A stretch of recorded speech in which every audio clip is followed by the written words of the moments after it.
week being locked out of the building. Management will not let us in to play our concerts, and we are negotiating, in the middle of negotiating a contract. We want to talk and play. We have offered considerable concessions in our contract. Also trying to get out the word that we want to play, that we love playing. We have put on some concerts as the musicians in order to get music out, because that is the bottom line. We want to play for people, and we want to play at the highest level. Our situation here is very tricky because what they can afford is not what would be a major symphony orchestra. And people to play Mahler symphonies, you can't put these things together, these great works, and expect them to be well performed with ringers. Core of what we do, everything, Yuletide, all this stuff that the community loves, is only possible from the platform of having a great symphony orchestra. That is the first most important thing. If you really just turn this up and turn everything else down and just take it in, it's unbelievable. You got this woodwinds, you've got the brass, you got these guys in the back, the percussion, the strings, everybody's making different colors. Like, if you really sensitize to it, it's unbelievable. We need our community, the people that actually love and believe in great classical and great symphonic music, to stand up and be heard with us right now. Because if we let this go, it's going to take another century to build it back up. This is a battle for music and the arts. This is from the heart to everyone. Let's keep our arts alive and music alive in Indianapolis and throughout the country. We very quickly found out that everybody in an orchestra of 80 people knows something little. One person has a little bit of knowledge, but when we get everybody together, it's functioning like an organization. We have our concert production committee has about 20-something people. Somebody is responsible for stage crew, somebody is responsible for promoting, for posters, for tickets, for actual programming and hiring soloists and conductors. And we figured out that we can actually pick up the phone and do all of that. We rented a Palladium.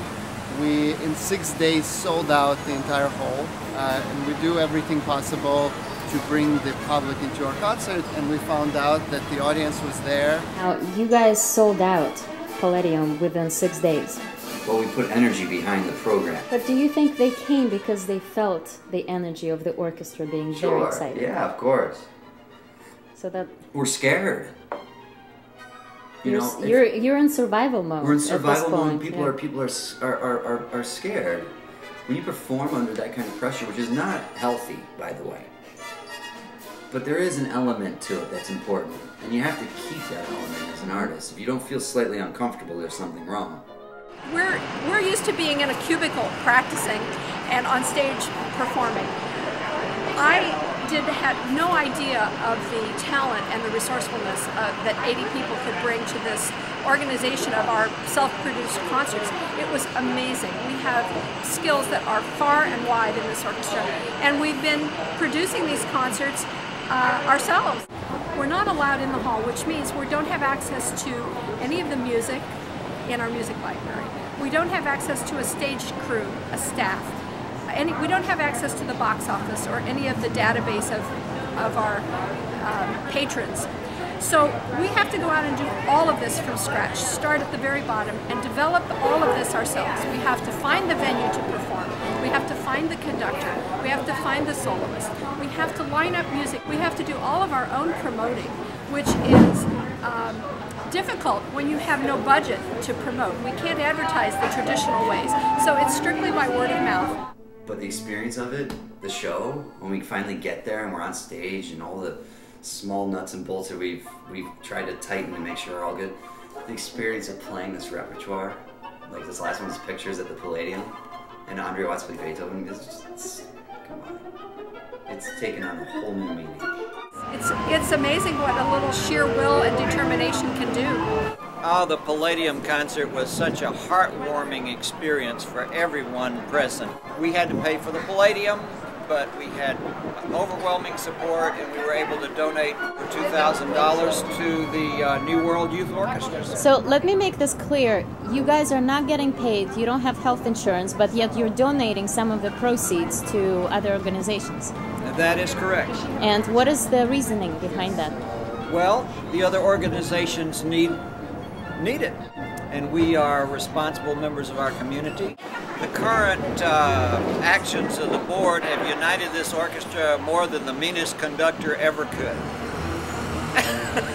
That's brilliant. All the way down.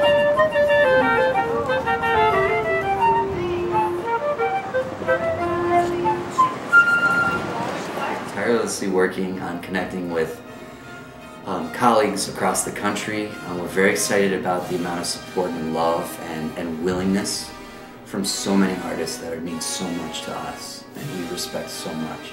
So we're working on some things. So you're not just uniting the orchestra, you're also uniting the states in the same mission. Well, I mean, people from all over the country who are musicians are, what can I do to help? You know, how do we keep this music going? This music is so important to us. We teach it, we learn it, we breathe it. I have 500 LPs upstairs of this stuff. I mean, it's like it's our bloodline. Sorry, you know? I apologize for loving classical music. But it's time to stop apologizing. I think so. And take action. Yeah.